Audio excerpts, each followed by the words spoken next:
Ez marad itt? Már rakhatjuk. Jó. Igen. Még forró nagyon, mi? Valószínű lesz.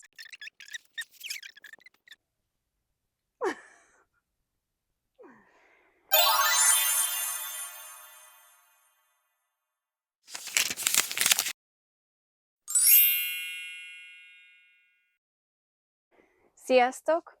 Ez itt a Lelki Striptease Podcast, én Raffál Veronika vagyok. Yehudi Anka vagyok. Ő pedig kint. Gréti. Gréti. A Gréti is kutyám, beköszön. Reméljük nem fog sokat. Nem hallatszódik be, de tök érdekes, hogy akkor vakkantott, mikor mi is beköszöntünk. Szóval sziasztok! Hát újra itt vagyunk, és most nem sokat beszélgettünk, mielőtt így bejelentkeztünk hozzátok, és leültünk ide elkezdeni ezt a podcastet, úgyhogy helyén való kérdés, megkérdeznem Jankát, hogy vagy, hogy érkezel? Jól vagyok. Második hete, harmadik hete nyomom a vizsgai időszakomat a neveléstudomány szakon, ami szuper érdekes, a mesék és a meséknek a hatásáról tanulok most főleg ebben a fél évben, meg így a gyerekkorról, úgyhogy sok hasznos infót kapok mindig pluszba, így a munkámhoz is, a vállalkozáshoz is, meg a kis podcastjainkhoz is. És hát nagyon izgalmas téma ez a mese, viszont elképesztő sok beadandót kell írnom, úgyhogy a kezem az már teljesen ki van a prüntjögéstől, és hát nem annyira bírom ezt a kevés alvást, de nem baj, küldök egy puszit annak, aki kitalálta a decemberi és januári évvégi vizsgai időszakot. Nagyon jó ötlet volt, se baj. És hogy vagy te?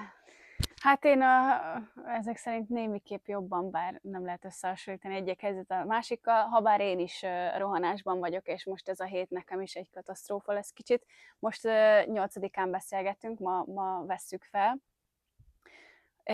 Hát igen, finish line-ba érkeztünk, mert ugye mi a párommal 17-én elutazunk a Kajmán-szigetekre egy barátnőnket meglátogatni, úgyhogy minden előbb történik. Most én vagyok az egyedül, aki rohangál a boltokban, a többiek pedig még lassan, komótosan, mert hogy ők még időben vannak. Na, én gyorsan szerzem be az utolsó ajándékokat is, meg mindent. Megbeszéltük a családdal, hogy miután hazérkezünk, akkor karácsonyozunk, de hát kinek van kedve, meg energiája még így az utazás után vásárolni, úgyhogy így raktam össze. Úgyhogy egyébként pedig nagyon izgatottam, mert hogy ezeken felül és az utolsó körökön kívül megérkezünk majd a nyárba, és ott találjuk magunkat egy szigeten, szóval elképesztő jó lesz, meg izgalmas, úgyhogy egyelőre nekem most így várakozással, de ugyanúgy rohanással, csak másféle rohanással telik ez az időszak, úgyhogy igen, jó is lesz most egy kicsit lelassítanunk, és így elővennünk a mai témát. És ha már így a gyorsaságról szóltál, hogy nagyon sokan panaszkodnak erre, hogy mennyire nehéz ez az évvégi időszak, meg rohannak, meg bevásárolnak, meg minden.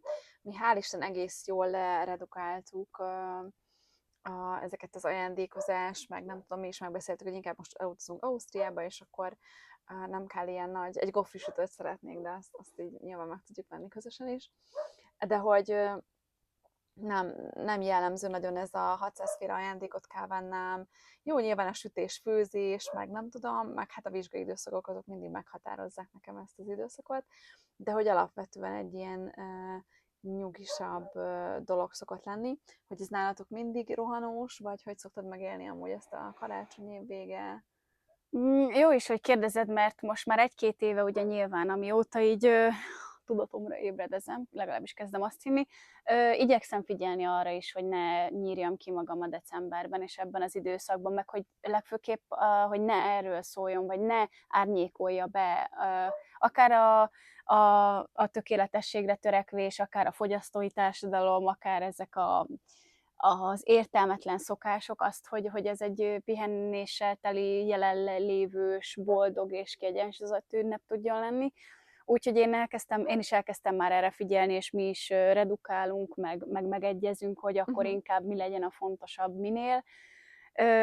Úgyhogy én igyekszem átfordítani ezt egy kicsit az eredeti jelentési szintjére, és arra, hogy egy kicsit ilyenkor lenyugodjunk, és jelen legyünk, és együtt legyünk, és erre teremtsünk inkább alkalmat, ne a szorongásra, meg ne az elvárások és erről egyébként tartottam is egy alkalmat a klubosoknak, hogy ez volt a címünk, hogyan ne őrüljünk meg karácsonykor. És akkor nagyon sok mindenre kitértünk, és itt is órákat tudnék beszélni erről, hogy hogyan nem kéne. Kicsit a szükségleteinkre fókuszálva inkább, és nekem is ez az, ami megoldotta azt, hogy ez egy chillesebb időszak tudja lenni. Tök jó.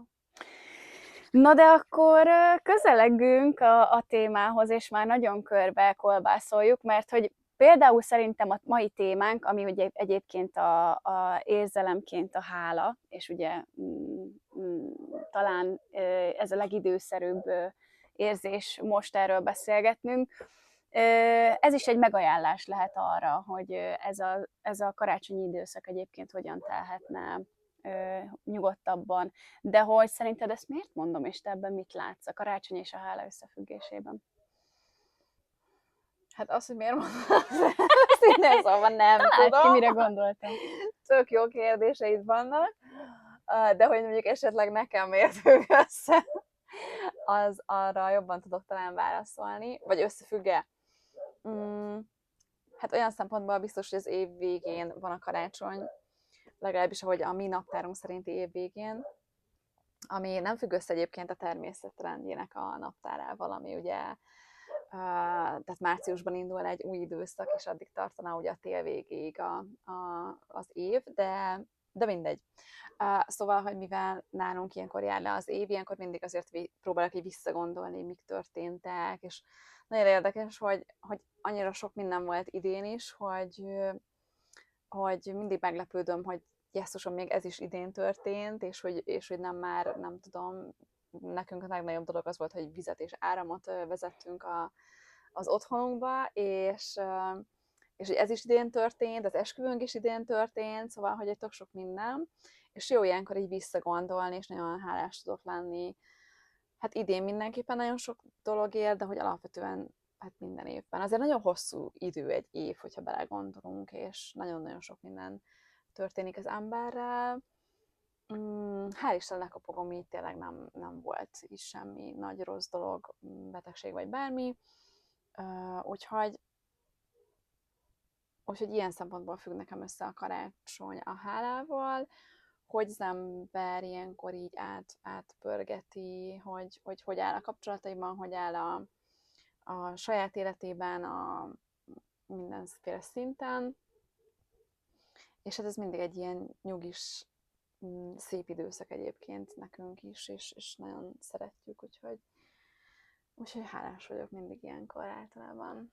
Irigylem egyébként az amerikaiakat ezért az ünnepén. Nem sok mindenért szoktam őket irigyelni, de ezért nagyon, mert hogy kitüntetett napot tartani arra, hogy pont erre, amit most elmondtál, hogy ezen gondolkodjunk, és ezt értékeljük át, az szerintem tök jó lehet. És a hálaadásban is ugye szokás összegyűlni, meghatározott ételek vannak, meg menetrend, amivel még inkább megtámogatják ezt. Szóval tök jó, hogy van amelyik kultúrában arról az érzésről, amiről most beszélünk, a háláról, vagy hálával kapcsolatban van egy konkrét ünnepük. Más kérdés, hogy ez honnan indult, hogy ugye az indiánokkal akkor éppen jóba voltak, nem tudom, pár hónapig, és nem ölték egymást, főleg ők az indiánokat.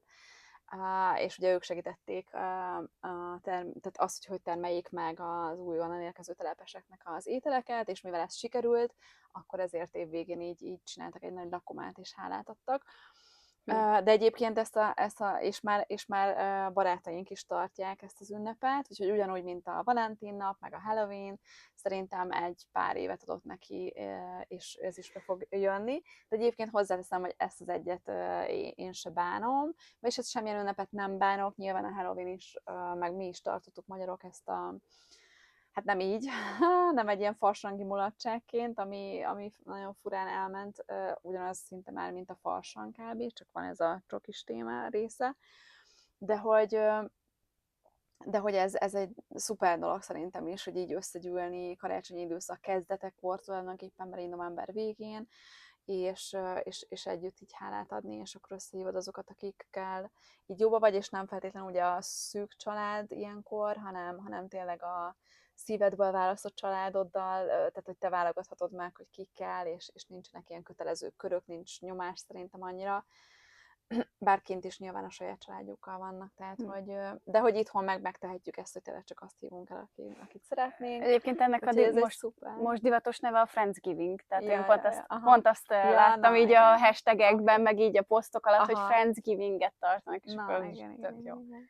Úgyhogy igen, tök jó, meg akkor ezek szerint nekik kétszer is van egy ilyen szuper ünnepük, hogy így összegyűlnek, és így együtt vannak. Karácsony most meg így ez. karácsony meg ez, úgyhogy Ja, aha. aha. Na szóval tök hasznos szerintem, hogyha van egy ilyen nap, de hogy egyébként, hogyha meg nincs, akkor nyilván ugye arról is érdemes lenne beszélnünk, hogy akkor ezt hogyan lehet becsempészni az életbe, mert amikor a háláról beszélek, és teszem azt mondjuk a klubban, egyébként külön átvettük ezt az érzést is, fontosnak tartottam kiemelni azt, és így nektek is, akik hallgattok és néztek minket, hogy egyébként miért beszélünk erről, vagy miért lényeges, vagy számottevő dolog a hálát nem csak említeni, hanem úgy érezni is, és áramoltatni is. És én ezt nem akarom magamtól elmondani, pont arra szeretnék rákérdezni, hogy szerinted miért fontos egyébként, akár a hétköznapokban, akár így kitüntetett alkalomkor hálásnak lenni. Hát amiből indultál, hogy mikor tartjuk, vagy mikor emlékezünk erre, vagy mikor tudatosítjuk azt, hogy hálásak vagyunk, vagy hogy ezzel dolgozunk egy külön, ez szerintem fontos, amikor például én is szoktam így javasolni, hogy mindig álljon meg mindenki legalább egy héten egyszer, üljön le egy tával, vagy bármi, és akkor így gondolja végig, hogy milyen volt a hete, hogy van most testileg, lelkileg, kapcsolataiban, és hogy egy picit ilyenkor ezt is be lehet hozni, hogy mi az, amiért a héten hálás vagyok magamnak, másoknak, az életnek, vagy bárminek. Szóval, hogy ez tök jó, hogyha így gyakoroljuk. Meg van egy barátnőm, aki csinált egyszer 365 nap, és akkor minden napra valamit kiposztolt, hogy miért hálás. És ha nem kiposztolod, de mondjuk leírod egy naplóba, hogyha mondjuk neked ezzel így úgy érzed, hogy kéne foglalkoznod, vagy jót tenne, akkor az is szuper, hogyha leírod csak a naplóba, hogy ma miért voltál hálás. Persze, csak hogy, és ezek nagyon jó gyakorlatokat, amiket mondtál, meg én is pont ezeket javaslom, meg nekem ennyi ötletem se lett volna erre, hogy és mind, de hogy a kétkedők, akik nem hívők, mert ilyenek is vannak, akikkel egyébként már beszéltem, és akkor hálás, miért kéne hálásnak lennem, vagy mire jó az, tehát hogy ez a hogy eszik. Szóval, hogy oké, nagyon jó dolgokat mondtál, hogy hogyan, de miért? Szerintem, amikor valaki így belegondol ebbe, hogy miért vagyok hálás, akkor ilyen iszonyú nagy jót érzel, és egy olyan szerintem önszeretet és életszeretet állapotban vagy, amiből nagyon szuper dolgok születnek. Ugye nem véletlenül mondják, hogy te teremted a valóságodat, és abszolút nem mindegy, hogy a valóságod az a fejedben egy ilyen szörnyű katyvasz, és egyfolytában csak a problémákat látod, a nehézségeket látod, és ebből indulsz ki, és ebből mész tovább minden alkalommal, mert akkor nyilván mindig olyan utakat választasz. Egyrészt nincs könnyedség az életedben, nincs áramlás az életedben, nincs úgy szeretet az életedben, nincs önszeretet úgy az életedben, vagy az élet iránti szeretet, és ha ebből te nem tesz, akkor az mindig hát a nehézséget szül, tehát hogy a szeretet meg a hála, meg a hálát és szeretetet szül meg jó dolgokat, szóval, hogy ez a pozitív, negatív, hogyan élem az életemet, miből indítom a napjaimat, szerintem így ez. Önismereti megközelítésből azt szoktam elmondani, és így nagyon szeretek így hasonlatokkal beszélni, hogy például van az öröm, mint érzelem, és az örömnek, mint az érzelemnek motivációs jellege van, mint egyébként minden érzésnek, de hogy az öröm arra motivál minket, hogy amit csinálunk, vagy amiből benne vagyunk, azt tovább csináljuk. Tehát, hogy ez az jó, még.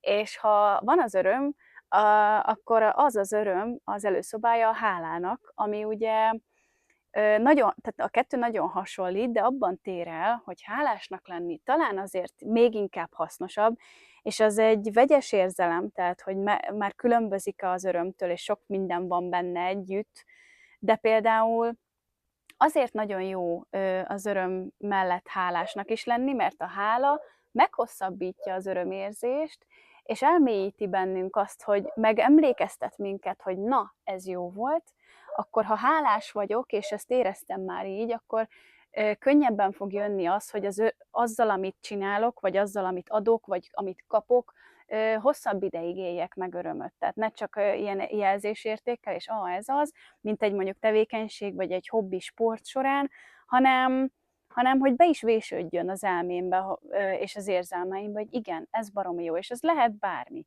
Tényleg hobbi, sport, cselekvés, tanulás, bármi, de mondjuk adni, vagy kedvesnek lenni, vagy mosolyogni valakire, és azért hálásnak lenni. Szóval, hogy ez az, amit én fűznék ehhez hozzá, hogy az örömmel áll kapcsolatban, és hogy így köti össze a kettőt, hogy meghosszabbítja, megelmélyíti bennünk az érzést. És ez szerintem tök jó, viszont mivel feltettem a kérdést neked is, és ezen gondolkodtam, meg ebből indultam ki, hogy vannak, akik számára ez ilyen megfoghatatlan, vagy szükségtelen, éppen ezért szerintem ma lehet, hogy ott tartunk, hogy azért is beszélünk most róla, hogy kezdjünk el rá minél nagyobb figyelmet fordítani?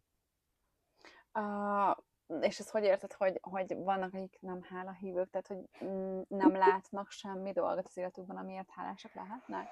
Nyilván az embernek vannak olyan időszakai, szóval hál' Isten nem mond lekopogom azért.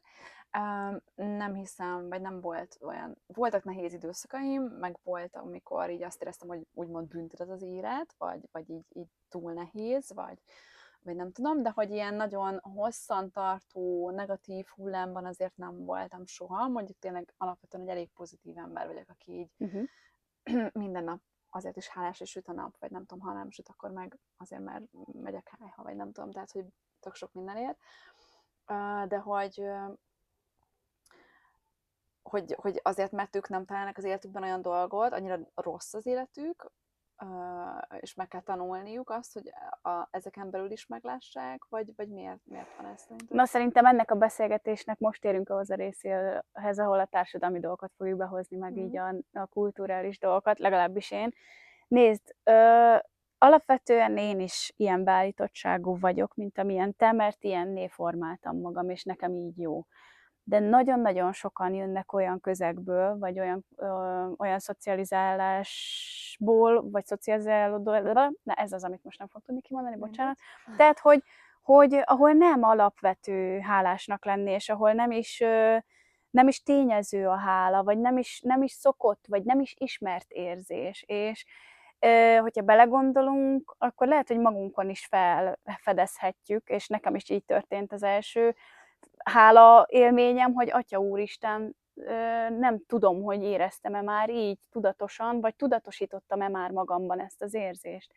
És igen, sok és hosszú negatív időszakokban valóban egy kivesző vagy háttérbe szoruló érzés, mert nincs ott helye, viszont van, akinek ez egész életében is így van, vagy hosszabb időszakokban is, hogy nincs hálaérzet, és olyankor lehet, hogy nem is elvárható. Tehát úgy értem, hogy bizonyos emberek teljesen máshogy vannak behúzalozva, meg máshonnan jönnek, ahol a hála lehet, hogy nem is tényező, vagy nem is fontos, vagy nem áramoltatott érzés, így értem. Hát én sem emlékszem, hogy a családban így ez így megvolt, vagy hogy ezt így, nem is tudom, téma lett volna, vagy hallottam volna ilyet, hogy hú, én ezért vagyok hálás, vagy azért vagyok hálás. Nem tudom, én ezt honnan hoztam igazából, de hogy ezzel nagyon sokszor éreztem azt, hogy jó az életem, meg szerencsés vagyok, meg szerencsés a személyiségem, és emiatt szerintem így sokszor éreztem ezt a hálát, meg hát az élet szép, szóval, hogy tök sok mindenért szerintem így azok lehetünk, és ez egy ilyen, hát ez ugyanaz, mint hogy mondjuk mennyire látom, vagy figyelem azt, hogy a természet hol tart éppen, és mennyire tudok ráhangolódni, vagy összehangolódni vele, vagy ellene megyek egyfolytában, vagy nem is törődök vele, vagy egyszerűen annyira, hát amit mondtál végül is, hogy nincs így a perifériámban, vagy nem, de hát szerintem egy csomó dolog van, amit az emberek így nem élnek meg, amit lehetne, vagy egy csomó érzelem is persze. Tehát, hogy, Uh-huh. és gondolom a depresszió valami ilyesmi lehet, amikor így azt érzed, hogy semmi nincs, vagy semmi van, és hogy még haragot se tudsz érezni, vagy hálát sem, meg nyilván, nyilván nem, de hogy se pozitívat, se negatívat, és hogy hát igen, lehet, hogy ezt is tanulni kell, szóval aki nem hozza, annak valószínűleg így tanulnia kell, és most tök jó ötlet, hogy mondjuk akár a suliba bevigyem ezt, hogy ki miért hálás, és amúgy nehéz erről elkezdeni beszélgetni, egyrészt mert amúgy aránylag tök nehéz sorsú gyerekekkel dolgozom,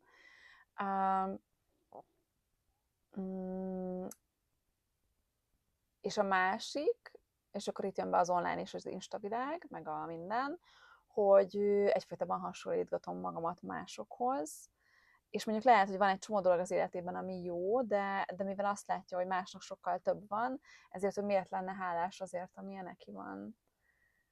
És akkor ez az online téma, ez ilyen hálaromboló bír lenni nagyon szerintem. Persze, abszolút, tehát, hogy nagyon sok mindent ferdít, meg nagyon sok minden berondít bele, de hogy igen, visszatérve ahhoz, hogy talán a suliba is bevidd, én nagyon javaslom, és azért, mert tényleg nem csak közösségek vannak, ahol szerintem ez egy teljesen új dolog lehet, vagy egy új gyakorlat, hanem teljesen új érzés is, vagy egy olyan dolog, amit el kell először magyarázni. Szóval, hogy ti szoktatok hálásak lenni, és akkor azt mondják, lehet, most egy képzeletbeli csoportról beszélek, hogy igen, én szoktam. És akkor így, ha belekérdeznék, hogy az mi, és azt hogyan érzik, meg hogy akkor lehet, hogy nem tudnának rá válaszolni. És pont ezért gondolom, hogy pedig nagyon érdemes, meg érdekes, meg melengető, meg bizsergető bemutatni, elmesélni, elmondani, hogy az mi, mert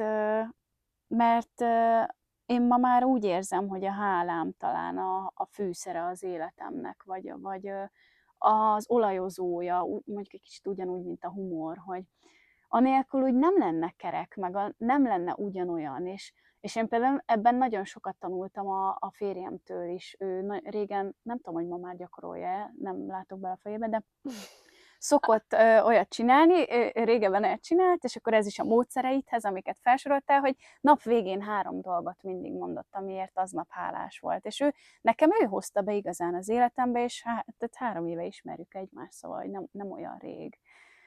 És ő nagyon, nagyon sokat motivált abban, hogy hálásabb legyek, és akkor pont erre akartam rátérni, hogy fogalmazzuk már meg, vagy így szedjük már össze, hogy egyébként ezt milyen érezni, és hogy milyen dolgokkal kapcsolatban tudod, és te már erre mondtál tök jó példákat, de hogy úgy mégis, neked milyen érzés a hála?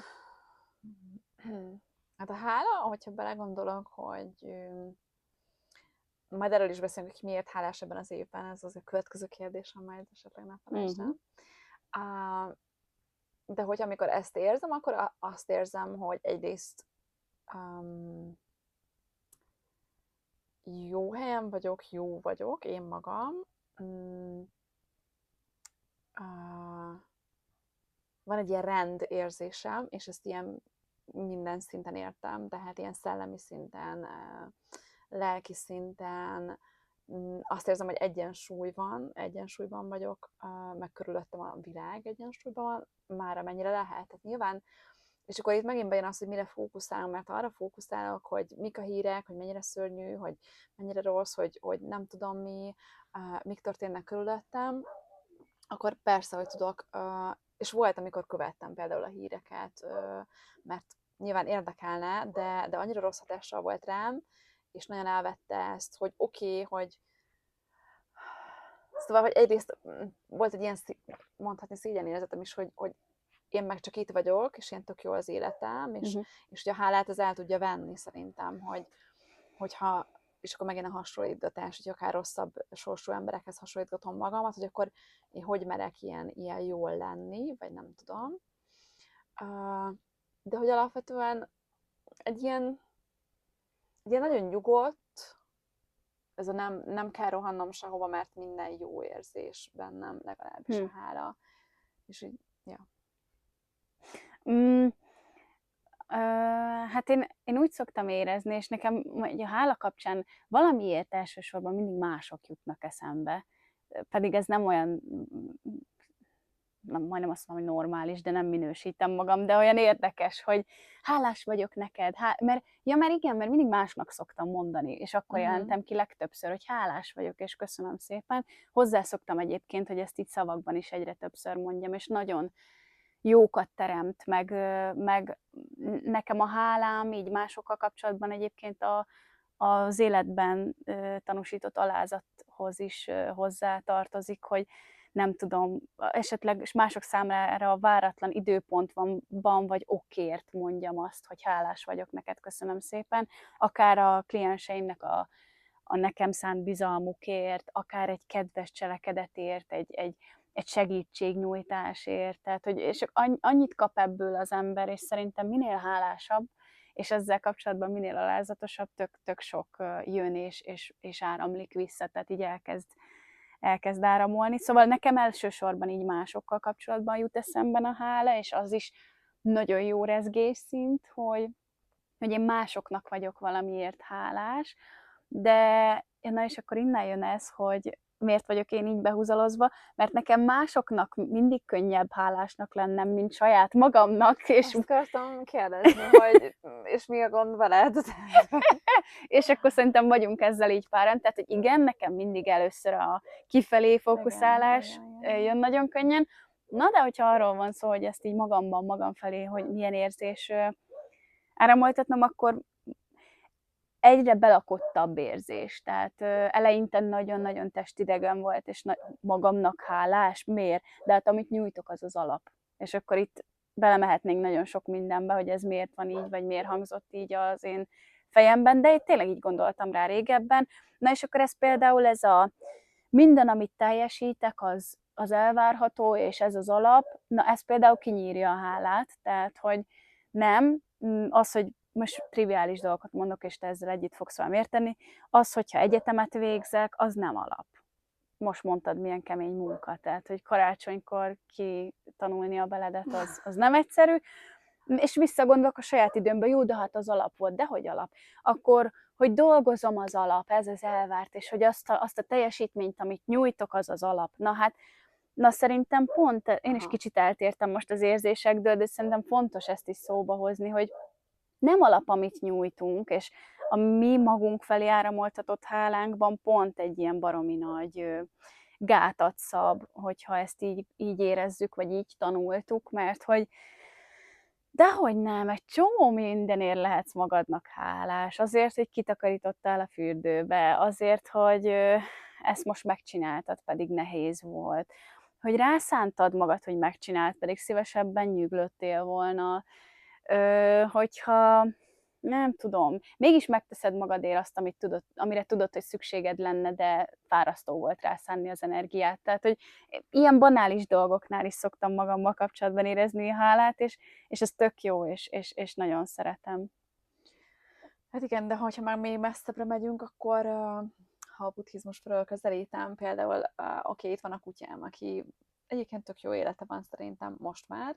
Menhelyről hoztuk, úgyhogy valószínűleg előtte annyira nem, az első 2 éve nem volt annyira fun, de hogy mondjuk az, hogy emberi létben születünk, és tanulhatunk, és tapasztalhatunk, és bármit megélhetünk, azért is én néha hálás vagyok, vagy arra, hogy tényleg, hogy tapasztalhatok, hogy érezhetem a nap sugarait a testemen, az, hogy láthatok világot, az, hogy láthatom mondjuk a tengert, vagy elmehetek egy tóba fürödni, megtapasztalhatom, milyen az, hogy mondjuk egy tóban fürdök, és simogat a víz, vagy... Szóval egy ilyen full alap dolgokat, és amiben jók a keletiek, az, hogy ők ezt tudják, és gyakorolják, és értik, és az ilyen kapitalista társadalom, fogyasztói társadalom, ahol, amit mondasz, hogy mindennek úgymond értéke van, tehát a teljesítményt dicsérjük csak, és az, hogy alapvetően élünk és lélegzünk, és van egy testünk, ami aránylag jól funkcionál, hogy ezért mondjuk akár hálásak lehetünk, vagy tényleg így azért, hogy az asztalra teszünk egy ételt, vagy hogy egyáltalán tudtunk venni ételt aznap. Tehát, hogy Ö, és tök jó, hogyha ez nem hasonlítgatásból indul, mert nyilván az én életem nagyon sok emberhez képest nagyon alap és egyszerű, és úgymond szenvedős, mert van, aki sokkal könnyebben teremt, vagy nem tudom. Van, aki ezt képest meg elképesztően gazdag, és nagyon-nagyon jó. Szóval, hogy egyrészt néha azért jó ebbe is belegondolni, hogy én hol vagyok a világban, másokhoz képest akár, és akkor mondjuk, amikor azt érzem, ez főleg akkor jó, hogyha azt érzem, hogy most mennyire szar az életem, meg rossz nekem, hogy akkor gondoljunk bele, hogy mennyire, akár csak Magyarországon mennyivel sokkal rosszabb életek tudnak lenni mondjuk az enyémnél. És, és na, szóval jó, hogyha ezt így be tudjuk hozni, de hogy alapvetően nem ebből kéne kiindulni, azt szerintem, hanem tényleg abból, hogy maga a létezés, maga a tapasztalás az egy tök jó dolog, és ezért lehetünk hálásak, mert amúgy tök izgalmas.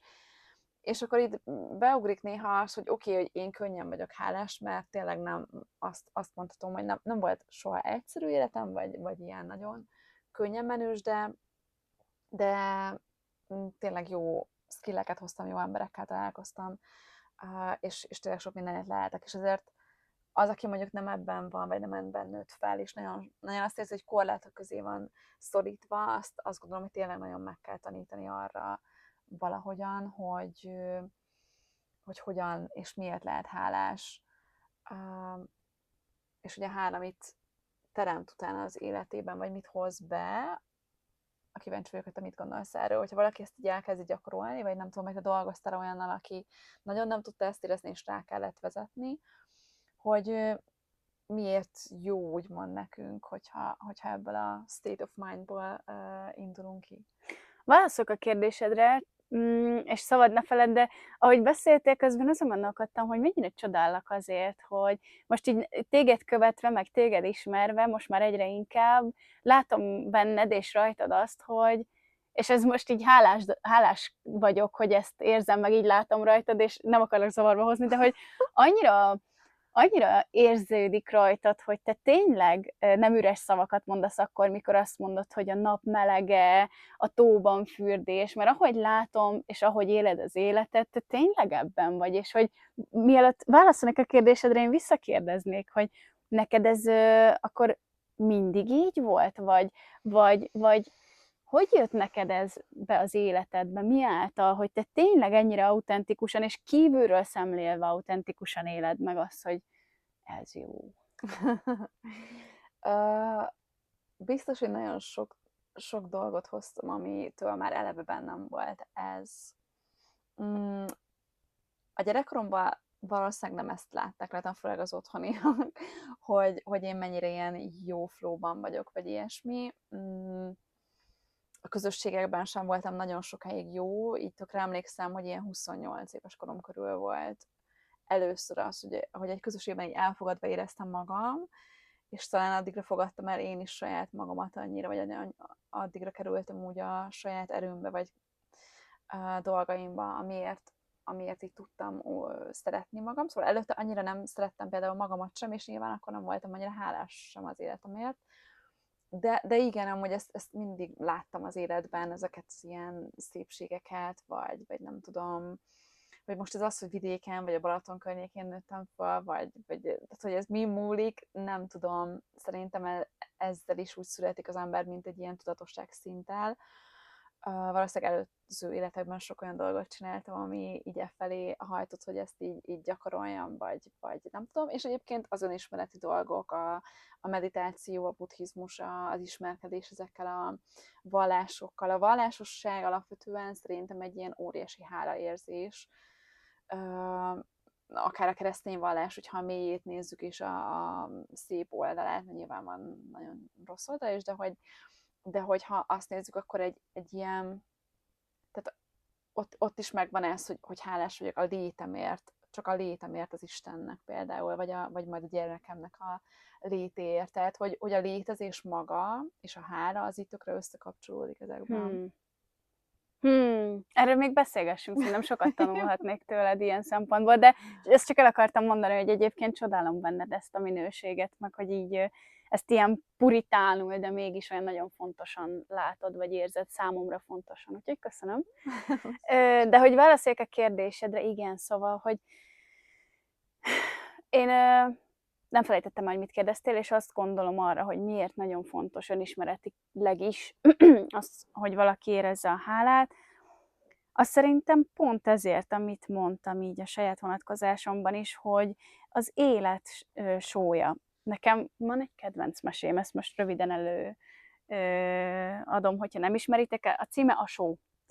És a 3 királylányt megkérdezi az apja, hogy szerettek, mondjátok el, hogy mennyire szerettek, mert annak, aki legjobban, annak adom a fele királyságomat. És akkor én apám úgy, mint a madár a kékeget. Én apám úgy, mint a hal a tengert. Én apám úgy mondja a legkisebb, mint a sót, az emberek a sót. És akkor elüldözi a királylányt, a legkisebb királylányt a király, mert hogy ezt hogy gondolja, meg hogy nem is szereti, akkor őt nem is szereti, és akkor egy sótlanul felkínánt vacsorán később kiderül, hogy a királynak nem volt igaza, és a kis királylányé lesz a fele királyság. Szóval ez az élet sója, a hála, én úgy gondolom. Tehát, hogy amennyire megismerkedtem már vele, és amennyiszer áramoltattam magamban, és amennyire jóban vagyunk, én azt tudnám mondani, hogy nagyon jó, hogy van, és nagyon jó, hogy létrehozom. De ugye azért fogalmazok szándékosan így, mert hogy ezt tudatosan sokkal-sokkal többször meg tudjuk teremteni, szerintem, mint amennyire egy ilyen random üzemmódban élve tapasztalhatjuk meg, mert szerintem akkor is előfordul, és így eszmélhetek a pillanaton, hogy úristen, ez de jó, és én mennyire jól érzem magam ebben, és milyen hálás vagyok ezért, de a hála egy gyakorlat, ami azért fontos, hogy szerintem azért, hogy egyrészt priorizáljak, hogy mely tevékenységet, mely érzést, mely élethelyzeteket és mely kapcsolódásokat szeretném, és számomra hasznos működtetnem, és fenntartanom, és energiával ellátnom. És itt a hasznosat pontosítanám, mert ugye egy csúnya kifejezés ebben a kontextusban, de hogy úgy értem, hogy kitől kapok, és kitől kapok vissza energiát, vagy kapcsolódásbeli örömöt, hogyha én adok. Szóval, hogy szerintem az egyik fontos funkciója például az, hogy el tudjam dönteni, hogy mibe érdemes, jó, kellemes energiát investálnom. És ezt úgy érted, hogy amikor hálát érzel, akkor abban érdemes? Vagy? Ha hálát érzek, akkor abban mindenképp. Tehát, hogy nézd, hogyha tényleg ez a rám mosolyog a boltos a zöldségesben, és lehet, hogy van még 3 zöldséges, lehet, hogy a mosolygósabb zöldségeshez megyek, mert hogy ott még pluszba kapok egy mosolyt is az almán, meg a banánon, meg a paprikán kívül, most csak mondtam valamit, tehát, hogy de hogyha nem tudok hálás lenni szerintem dolgokért, vagy nem ébred bennem az érzés, és hogyha tudatosan nem tudok hálás lenni mondjuk akár a barátomért, aki egyébként nem is keres, nem is érzem úgy, hogy érdeklem őt, nem szorít rám időt, és most felnőtt magaslatokba beszélek, nem is jut egymásra időnk egész évbe, ott nem születik meg bennem a hála, tehát hogy így nincs ami... És tehát nem akarom sarkítani, nem az egyetlen érzés, amiért érdemes kapcsolatokat, bármit fenntartani, tehát nem zárom ki, meg nem akarok ilyen sarkosan fogalmazni, de például egy nagyon nagy kenő olaj így a kapcsolódások gépezetében az, hogyha van okom, vagy van lehetőségem, vagy van olyan okom, van olyan dolog, amiért hálás lehetek. De nyugodtan döntsd meg, amit mondok, vagy kösd bele, mert lehet az is. Nem, csak az pörgött a fejembe, hogy a hálának nem feltétlenül kell, hogy legyen, sőt, az igazán jó, szerintem, hogyha nincs tárgya, tehát, hogy nincs az, hogy mi... Na igen, ez a a magaslata a tudatosságnak a magas szintje, hogy nem kell, hogy tárgya legyen, nem kell, hogy miért vagyok hálás, hanem amit mondtam is, hogy a létezésemért hálás tudok lenni, és amit mondtál, hogy egy random pillanatban is megjelenhet, hogy igazából valószínűleg a magaslat az emberi pszichének, elmének, tudatnak az, amikor amikor nem csak néha megjelenik, hanem hogyha mindig ebben vagy, mindig ebben tudsz lenni, akkor az azt jelenti, hogy úgymond cél és gondolat nélkül létezel, nem azért csinálsz valamit, hogy abból valami jó legyen, nem az ok-okozat vezérel, és onnantól kezdve ezt meghaladtad, és onnantól kezdve minden is jó. Tehát az is jó, hogyha kapsz egy tanítást, az is jó, hogyha baromi jó, nyilván, de azért is hálás lehetsz, hogy jön, ami jön, és hogy te ezt csak így tapasztalod, és szerintem így úgymond a megvilágosodás, vagy a tudatosságnak a legmagasabb szintje az, amikor egyfolytában ebben a hála állapotban tudsz lenni, mert minden mindegy, te létezel, úgyis véget ér, de most tapasztalhatsz, és nem kell hozzá semmi. És Na, úgy tudsz tekinteni mindenre, hogy minden csak egy esemény, de ehhez kell az, hogy vágy nélküli legyél, úgymond tényleg, hogy eltávolodj attól, hogy én mit akarok, mit szeretnék, és kell az, hogy tényleg így ezeket a megbélyegzéseket, hogy mi jó, mi rossz, nem tudom, ezeket így el tudjuk engedni.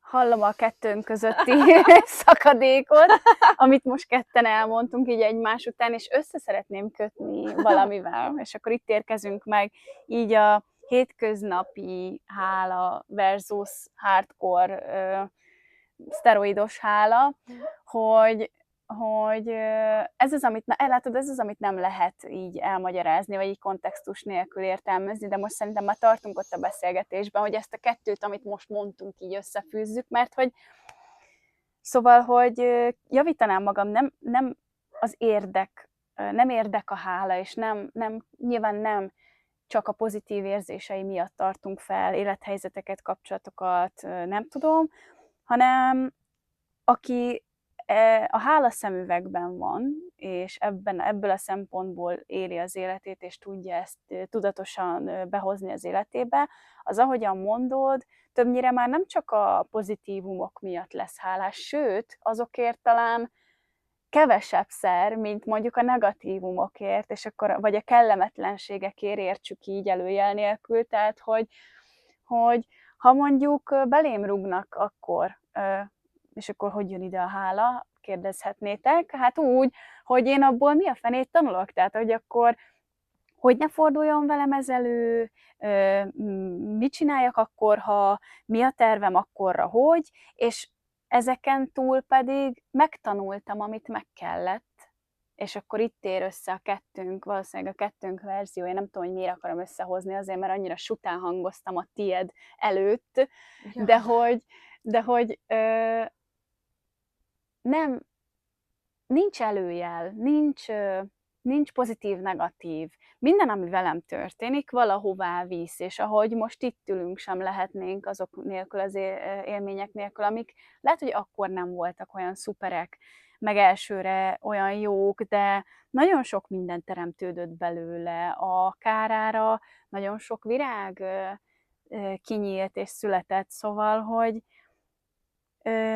itt kötném össze a kettőt, és akkor ezzel, hogy egy idő után, aki a hála szemüvegén keresztül tudja nézni az életet, az élete nagy részében, ő talán azért tudja ezt megtenni, mert hogy mindenfajta történésből negatív-pozitív kiszűri azt, amiért hálás lehet. És akkor nem tudom, hozzunk konkrét példákat, legyen egy baleset, legyen, és most nagyon extrém leszek, tudom, ne haragudjatok, de legyen egy haláleset, legyen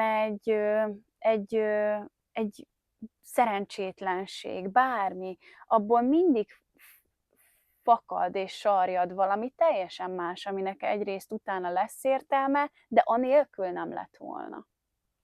Most ilyen szuperlatívusokban beszéltem. Hát igen, és hogy a hétköznapi szintre lehozzuk, akkor valóban, amit mondtál, hogy ilyen gyakorlati szinten nézhetjük azt, hogy mindenre, ahogy rá tudok tekinteni, hogy mi történik velem, az tök jó, hogyha tudok belőle tanulni, és azért, ha úgy nézzük, hogy az életben azért vagyunk itt, hogy tanuljunk, meg nem tudom, akkor ezekért aztán pláne hálásak lehetünk.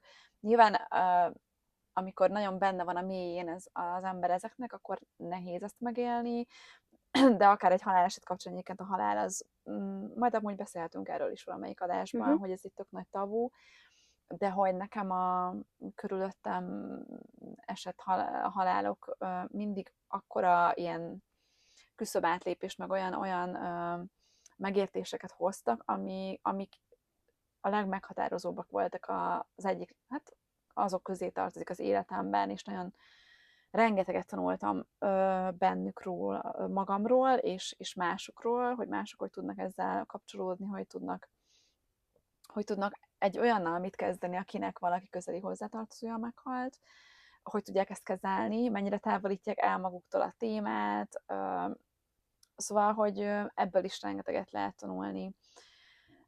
És hát azért is hálás lehetsz, hogy oké, hogy ez történt, de hogy én itt vagyok, vagy nem tudom, tehát, hogy és ezt, hogy ki hogy tudja megélni, nagyon érdekes, hogyha valaki szenved egy balesetet, és akár lebénul, vagy nem tudom, ugye mindig van két út, hogy vannak, akik úgymond tök jól kijönnek belőle, hogy akár elkezd sportolni úgy, vagy nem tudom, és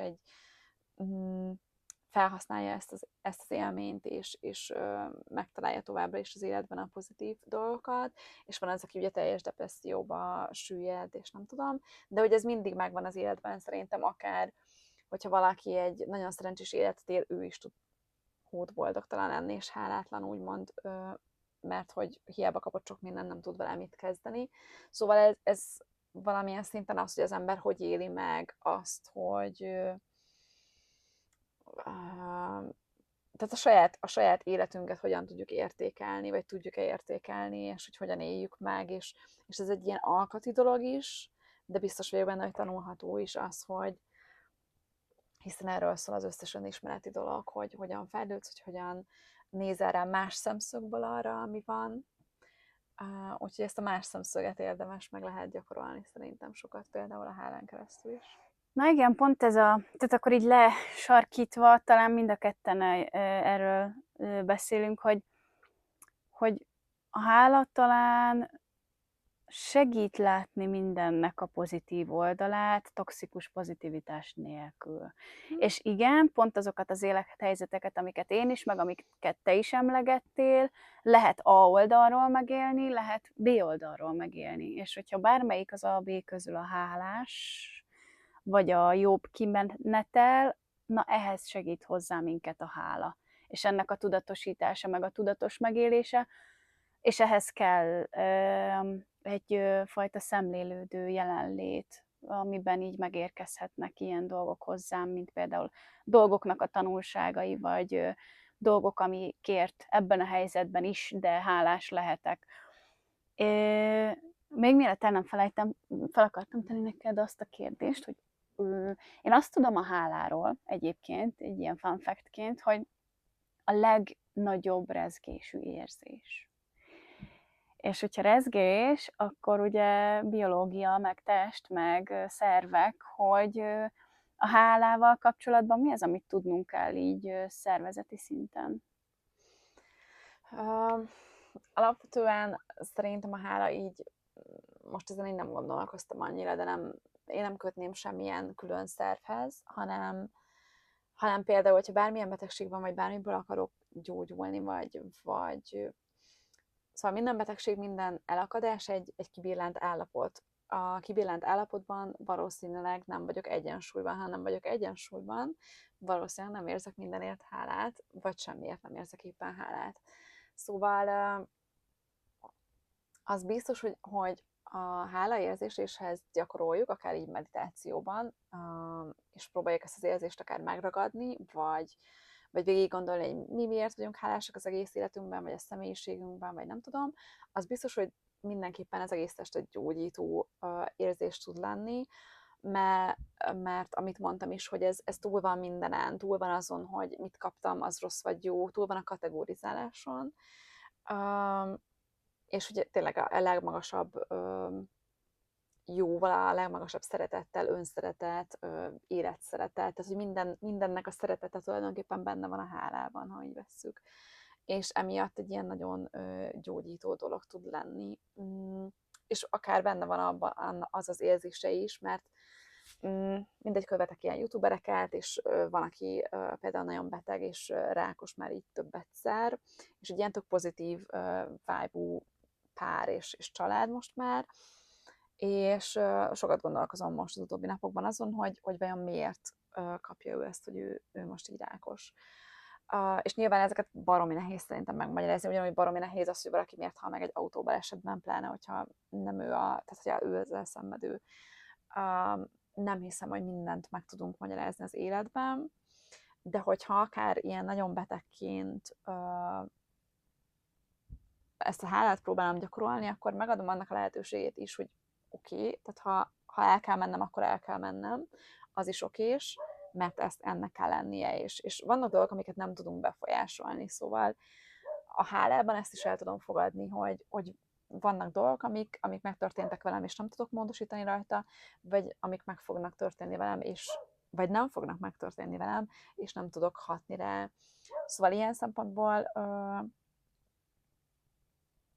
tényleg ez a legmagasabb szint lehet, hogy minden benne van, és semmit nem utasítok el. És amit mondtam már többször, hogyha a testemben nincs blokk, sehova nem rakok gátakat, sehol nincs az, hogy én ezt szeretném, azt szeretném, akkor áramlás van, és áramlás van, akkor viszont általában egészség is van. Ha meg az embernek el kell mennie valamiért, akkor el kell mennie. Ez baromi nehéz lehet feldolgozni egyébként. Ja, hát vannak dolgok, amikre azért nekem sincs válasz. Persze, persze. Lassan ott tartok, hogy ahogy így hallgattam magunkat, vagy így hallgatom kívülre magunkat, hogy most már egyre inkább megyünk afelé, hogy akkor tulajdonképpen a negatívumok, vagy a kellemetlenségek iránti hála teszi nekünk a legjobbat? Mert akkor így, ahogy így hallgatom magunkat, lehet, hogy felmerül a hallgatókban, meg a nézőkben ez a kérdés. Nyilván nem kell ezt se elvinni egy ilyen elmebeteg dologba, hogy most úristen, tök hálás vagyok, hogy nem tudom, akármi. Tehát tényleg én lekopogom, nem nagyon történtek velem ilyen iszonyú dolgok, de hogy valakivel egy nagy baleset történik, és nem tud járni, vagy tudom is én. Szóval, hogy ezt így baromi nehéz, de hogy alapvetően pláne, hogyha ti is mondjuk itt vagytok, és egészségesek vagytok aránylag, tehát az egészség is mindig viszonylagos, szóval ez nem egy ilyen fix állapot, full egészséges, és akkor semmi kilengés nincs a szervezetemben, ezt ne is várjátok szerintem. De hogy egy viszonylagos egészség van mit ennetek, van fedél a fejetek fölött, már ez egy olyan állapot, ami így nagyon-nagyon sok emberek, elképesztő sok embernek nincs meg, Szóval ha már csak ezért hálásak tudtok lenni, akkor az is jó, vagy tényleg egy jó kapcsolatért, vagy ha betegek is vagytok, akkor is valahogy ezt így jó így gyakorolni és áramoltatni, mert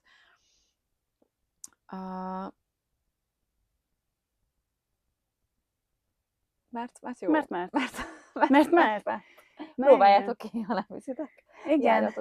Igen, szóval, hogy így rákanyarodva arra, és így a vége felé, akkor így tényleg a megajánlásokra, meg hogy így felemlegessük így a külön akár konkrét módszereket is, hogy és ezt most csak így leszögezésül, meg így sommázásul mondom, tehát, hogy a hiányállapotra ugyanúgy, mint a médiában, ahogy tanultuk, a jó hír nem hír, a rossz hír a hír. Szóval, hogy a hiányállapotra sokkal inkább hajlamosabbak vagyunk nem csak reagálni, hanem fókuszálni is, meg így ebben a szemüvegben így létezni, meg élni, és ennek a kiegyensúlyozására jön és jöhet, és kell jönnie valamilyen szempontból a hálának, hogy lehetne rossz minden, lehetne ferde a kép a falon mindig, lehetne mindig a szomszéd fülje a zöldebb, vagy más országokban a legjobb az élet, vagy a barátnőmnek a háza a legszebb, és a nagy mamám keze a legügyesebb, most csak mondtam random dolgokat, de hogy egyébként pedig nekünk is áll rendelkezésre nagyon-nagyon sok minden, ami talán alapvetőnek gondolt, de rendelkezésre álló, és a biztonságunkat szolgáló, és a kiegyensúlyozottságunkat, és a jól létünket elősegítő tényezők, és ezeket tudjuk talán jobban, és kell is jobban észrevennünk, és emlékszem, amikor így nekem is ilyen okafogyott volt rátekinteni akár a melegre, a tetőre a fejem felett, a folyó vízre, vagy nem tudom én mire hálás van tekinteni, és mai napig kicsit ez az értetlenség jut eszembe, amikor így teszek, hogy tényleg ezért is mondjuk lehetnék hálás, de hogy és akkor itt térünk rá a gyakorlati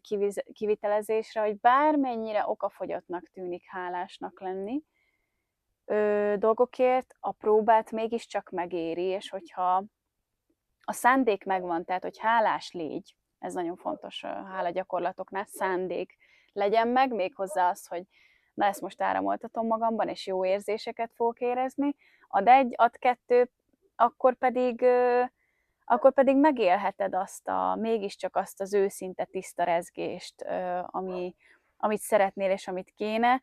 Nem fog menni varázsütésre, nem tudod elvárni magadtól, nekem ezek a jó tanácsaim, tehát hogy ne szaporítsuk túl a dolgokat, amiért hálásnak kéne lennünk, mert egyébként visszájára is sülhet el, mert amikor én kezdtem el hálát gyakorolni, akkor magamtól vártam volna el, hogy még a repülő bogárért is legyek hálás, és nem tudok, mert nem tudok, szóval ezt is túl lehet tolni, zárójel ne tegyétek, de hogy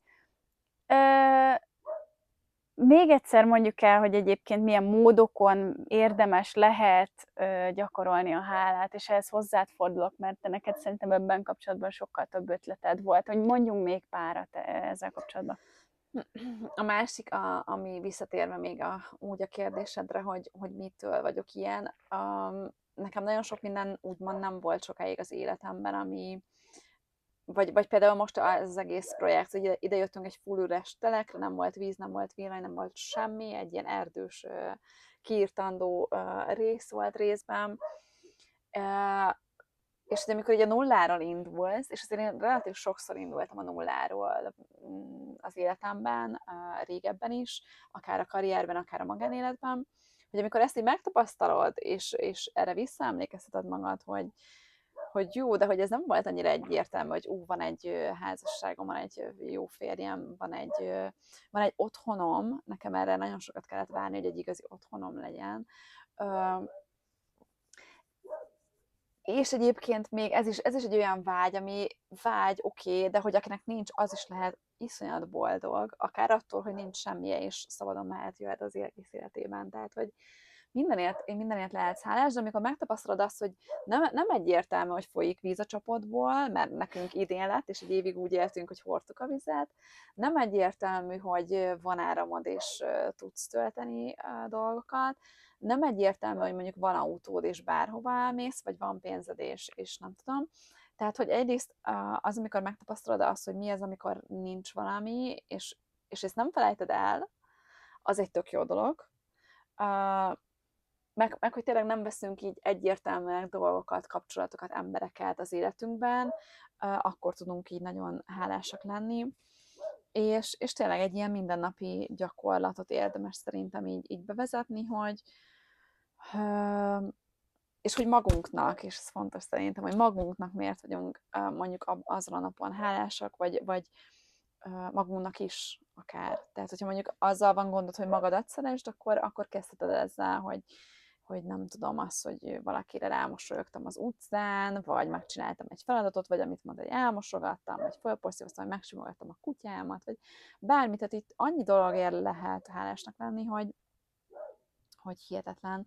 Úgyhogy szerintem így ez is jó. Meg így évvégén nagyon jó összegezni, hogy így átgondolni, átpörgetni, hogy mi mindent tettünk, és ha nem tettünk, akkor meg ránézni, hogy oké, mert szerintem ez is nehéz, azért nem szeret sok ember így leülni és végig gondolni, mert lehet, hogy így elkótya betélte az évet, és nem csinált olyan dolgokat, amiket csinálhatott volna, mert lett volna rá lehetősége, de hogy erre is bátornak lenni és leülni, hogy na jó, akkor mit nem Uh-huh. csináltam, és akkor, hogy erre rálátok, akkor jövő évben már mondjuk, vagy mostantól, akár mától, mi az, amit még meg tudok tenni magamért, meg így az életemért, meg azért, hogy jobb legyen.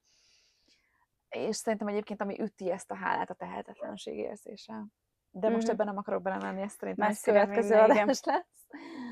De még esetleg pár dolog, bár láttam, hogy akarsz majd mondani valamit, hogy esetleg mi az, amiért te nagyon hálás vagy, akár egy-két dolog ebben az évben. Pont ezt akartam mondani egyébként, úgyhogy egymás gondolataiban olvastunk. Igen, én is szerettem volna pár dolgot mondani. Én szintén idén mentem férjhez, engem idén kért meg a párom, valamint a kezemet. Ez nagyon jó volt, nagyon jó kis utazás volt. Hálás vagyok, hogy nagyon sok helyre eljuthattam, és hóban, meg tengerben is úszhattam, így az utazások során. Hálás vagyok azért, hogy idén elindítottam 2 önismereti klubot is, és elkezdtem tanulni úgy, ahogyan azt megfogadtam. Nagyon sok fogadalmamat teljesítettem magamnak, amiért roppant hálás vagyok önmagamnak. Nagyon hálás vagyok a körülöttem lévőkért, az emberekért, a szociális hálómért, akik megtartanak és gazdagítanak, és csodás mód hozzám tesznek. És nagyon sok mindent tudnék ide mondani, csak nem érnénk a végére, de hogy nagyon-nagyon sok mindenért vagyok idén hálás. És úgy, ahogy te tök sok mindent el tudtál mondani ebben az adásban, így amiért hálás vagy, ugyanúgy én is észreveszem magamon és magam körül azt, hogy mennyi minden van, ami arra vár, hogy gondolatban megsimogassam, hogy mennyire hálás vagyok érte. Úgyhogy nagyon sok mindenért, de így dióhéjban ennyiért. És hát ahogyan én most így átvettem pár mondatban, úgy ezt nektek is javaslom, és nagyon sokféle módot mondtunk arra, hogy milyen úton, módon lehet valaki hálás, és szerintem arról pedig aztán meggyőzően érveltünk, hogy ez miért is fontos, és szerintem ez most ebben a részben szerintem eléggé kiderült, és hogy ezt egy hardcore szinten hogyan lehet áramoltatni, úgyhogy kívánok nektek nagyon-nagyon jó gyakorlást, és nagyon-nagyon sok hálás, boldog, megélt pillanatot, és ilyen egészségérzést. Ezzel tudtam, hogy bevágódok nálad. Szóval, hogy legyen tök jó karácsony, és tök jó új év, és tudjatok sok mindenért hálásak lenni, és sok hálás pillanatot szerezni, úgyhogy én ezt kívánom nektek, és még átadnám a szót Jankának, mert ő is biztos sok mindent mondana még így. Főleg azt, hogy kommenteljétek, hogy miért vagytok hálásak, hogyha ez publikus, mert ez is szerintem nagyon jó, hogyha így egymásnak a dolgait, én már egyébként csináltam az Instán egy ilyen posztot, vagy nem is poszt, mi a sztori volt csak, de ott is megosztottam, hogy miért vagyok hálás, és hát ennyi, gyakoroljátok, gondoljátok végig, hogy mennyi mindenetek van, és ne a hiányokra koncentráljátok. Szerintem ez a legfontosabb ebben az egészben, hogy nem arra koncentrálok, hogy mim nincs, hanem hogy mim van. És rengeteg dolog van. És ebből egyébként erre mondtam azt, hogyha ebből a state of mindból, bocs, nem tudom ezt magyarul. Tök oké, szerintem sokan értik. Mindegy. Szóval, hogyha ebből a gondolatmenetből teremtünk, hogy van, nem abból, hogy nincs, akkor ez mindenki számára egyértelmű, hogy ez mennyivel sokkal gazdagabb, és egy pozitívabb jövőképet festelénk. Úgyhogy én ezt kívánom nektek, hogy ebből teremtsetek mindig. És tartsatok velünk a jövő évben is. Csodás évvégét! Igen, ezúttal is nagyon szépen köszönjük, hogy ebben a pár részben, így az év felétől kezdve, hogyha jól számolom, de talán nem biztos, de sok részen át eddig velünk tartottatok, és nagyon megköszönjük, hogyha továbbra is velünk tartotok, mert a következő évben még tervezzük ezt az érzelmek évadot befejezni azért, és hozni még pár elég érdekes és izgalmas érzést, amit ugye hát minden nap érzünk, csak lehet, hogy nem figyelünk rá annyira. Úgyhogy ez volt a hála, én pedig Veronika voltam. Én Janka vagyok. Mi is vagyunk, leszünk, és jövő évben is, és nagyon köszönjük, hogy velünk tartottatok, és még velünk tartotok. Sziasztok! Sziasztok!